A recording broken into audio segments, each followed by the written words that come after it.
तो भाई आज की वीडियो में हम जो है वो दिल्ली सल्तनत कंप्लीट होने के बाद जो है हम दिल्ली सल्तनत से संबंधित ठीक है जो भी सामाजिक आर्थिक स्थिति थी ठीक है जी उसके बारे में पढ़ेंगे। ठीक है जी। तो दिल्ली सल्तनत पर जो है इस्लामिक कानून जो है लागू थे, किंतु जो अधिकांश जनसंख्या थी वो मुसलमान नहीं थी। ठीक है जी। और इसी कारण जो इतिहासकार बर्नी थे उन्होंने जो सल्तनत काल को जो वास्तविक इस्लाम नहीं कहा। और सल्तनत काल के अधिकतर अधिकारी जो कि अमीर तथा सुल्तान तुर्क कबीले के थे। उसके बाद है कि इस समय समाज में जो दास प्रथा मौजूद थी, जिसमें पुरुष एवं महिलाएं दोनों को दास के रूप में रखे जाते थे। उसके बाद है कि सल्तनत कालीन राजस्व व्यवस्था की जानकारी की जो मुख्य स्रोत है वो अबू याकूब की पुस्तक किताब उल खराज से हमें मिलती है। उसके बाद है कि वित्तीय व्यवस्था कैसी थी दिल्ली सल्तनत की। तो दिल्ली सल्तनत की व्यवस्था वित्तीय व्यवस्था थी कि इस समय अर्थव्यवस्था का जो मुख्य आधार था वो था कृषि एवं व्यापार। और भारत में तुर्क आगमन के साथ ही सिंचाई के लिए जो रहट प्रणाली की शुरुआत हो गई थी। स्टार मार्क कर सकते हैं कि रहट की प्रणाली कब शुरू हुई थी, ये हुई थी दिल्ली सल्तनत काल में। ठीक है जी। और इस समय 5 प्रकार के कर जो वो प्रमुख थे। ठीक है, जैसे कि उशर, मुतई, खराज, चरी और गरी। गरी का होता है जो झोपड़ियों पर घर पर लगाया जाता है। चरी कर होता है जो कि आपके पशुओं पर लगाया जाता है। उसके बाद है खुमस। खुमस को जो है मुख्य राजस्व नहीं मानते थे क्योंकि यह लूट का धन था। ठीक है जी। खुमस क्या था? लूट का धन। स्टार मार्क कर सकते हैं, ये आपसे एग्जाम में पूछा जाता है। उसके बाद है कि इस समय धार्मिक कर था जो उसको जो है वो सदका कहा जाता था। उसके बाद है जजिया, जकात, ये सभी जो है मुख्य राजस्व जो है वो नहीं माने जाते थे क्योंकि ये सब क्या धार्मिक कर थे। ठीक है जी। जजिया और जकात क्या थे? धार्मिक कर। और कर वसूलने वाला जो सबसे छोटा था ग्रामीण अधिकारी जो कि चौधरी होता था, जबकि सबसे बड़ा अधिकारी था इक्तादार। ठीक है जी। उसके बाद हम पढ़ेंगे कि सल्तनत काल में जाओ टंका और ससगनी, तांबा तथा जीतल चांदी के प्रमुख सिक्के थे।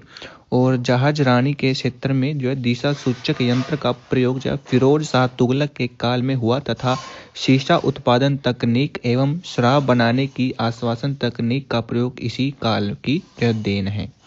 और सल्तनत काल में जो देवल यानी कि कराची में अंतर्राष्ट्रीय बंदरगाह के रूप में प्रसिद्ध था। ठीक है जी। स्टार मार्क कर लीजिए इसको। उसके बाद है कि सल्तनत कालीन प्रशासनिक व्यवस्था यानी कि प्रशासन व्यवस्था कैसी थी। तो सल्तनत काल केंद्रीय प्रशासन का जो प्रधान है वो सुल्तान होता था और प्रशासन की संपूर्ण शक्तियां जो उसी के हाथों में केंद्रित होती थी। और इसे सलाह देने के लिए एक विशेष संस्था होती थी जिसे मजलिस ए खलवत जो कहा जाता है। उसके बाद है कि सल्तनत कालीन साहित्य। तो सल्तनत काल में फारसी भाषा का प्रचलन था और सल्तनत काल के सबसे बड़ी थे कवि वो थे अमीर खुसरो, जिन्हें मंगोलों ने बंदी बना लिया था किंतु वो वहाँ से जो भाग आए थे। उसके बाद है कि अमीर खुसरो का जो जन्म है वो उत्तर प्रदेश के एटा में हुआ था। उसके बाद है कि ये बलबन से लेकर मोहम्मद बिन तुगलक तक कुल 7 राजाओं के दरबार में रहे हैं। और इन्होंने अपने दरबार में जो संरक्षक अलाउद्दीन खिलजी ने दिया था। ठीक है जी। जो अमीर खुसरो था उसको जो है संरक्षण दिया था अलाउद्दीन खिलजी ने। उसके बाद है कि ये हिंदी, फारसी और खड़ी बोली के जानकार थे। इनकी जो सर्वाधिक रचनाएं वो खड़ी बोली में हुई हैं। और इनकी सबसे प्रचुर रचना है तारीख ए दिल्ली। इन्हें जो तोता ए हिंद जो वो कहते हैं। उसके बाद है कि ये निजामुद्दीन औलिया के शिष्य थे और इन्हें जो तबला तथा सितार का जो आविष्कार किया था अमीर खुसरो ने। उसके बाद है कि सितार को हिंदू मुस्लिम का जो मिश्रण कहते हैं। और सल्तनत काल का एकमात्र सुल्तान था फिरोज शाह तुगलक जिसने अपनी आत्मकथा लिखी थी जिसे फतूहात ए फिरोज शाही कहते हैं। उसके बाद है कि सल्तनत काल के प्रमुख विभाग। यहाँ से क्वेश्चन बनता है, इसको स्टार मार्क कर लीजिए। ठीक है जी। जैसे कि दीवान ए मुस्तखराज या फिर विजारत, तो वो वित्त विभाग होता है। ठीक है जी। ये अलाउद्दीन खिलजी के शासनकाल में बनाया गया था। उसके बाद है दीवान ए कोही जो कि कृषि विभाग था और ये मोहम्मद बिन तुगलक के द्वारा बनाया गया था। उसके बाद है दीवान ए अर्ज जो कि सैन्य विभाग था और ये बलबन के द्वारा बनाया गया था। उसके बाद है कि दीवान ए बदगान, ये दास विभाग था जो कि फिरोज शाह तुगलक के द्वारा बनाया गया।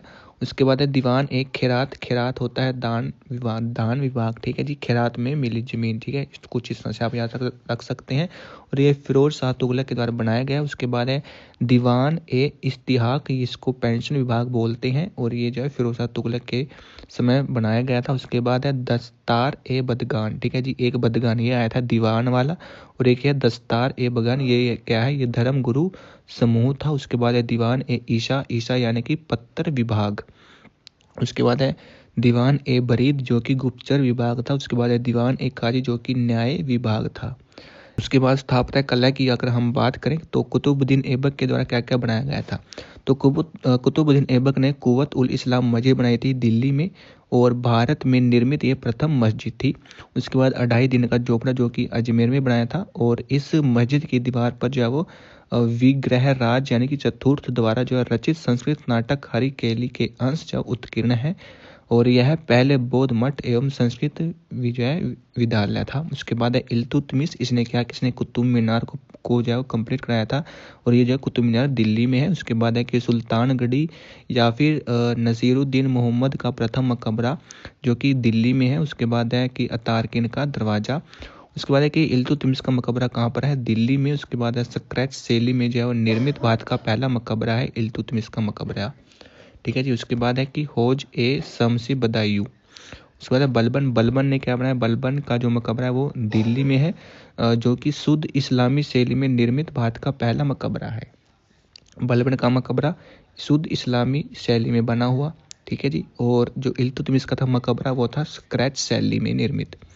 उसके बाद है कि अलाउद्दीन खिलजी जिसने अल्लाही दरवाज़ा बनाया दिल्ली में, सीरी का नगर बनाया दिल्ली में, और हजार खंबा दिल्ली में, हौज ए खास दिल्ली में, और जमात खाना मस्जिद दिल्ली में।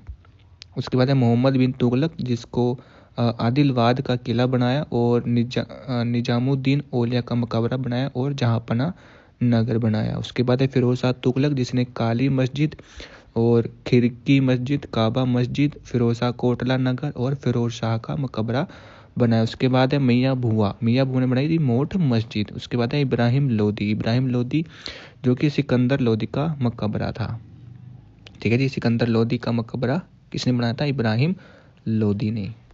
तो ये थे आपके भाई दिल्ली सल्तनत से संबंधित, ठीक है जी, उसकी स्थापना, ठीक है जी, यानी कि उसकी स्थापना कला और उसके विभाग और उसकी कालीन साहित्य और उसकी वित्तीय अवस्था और उसकी सामाजिक और आर्थिक स्थिति।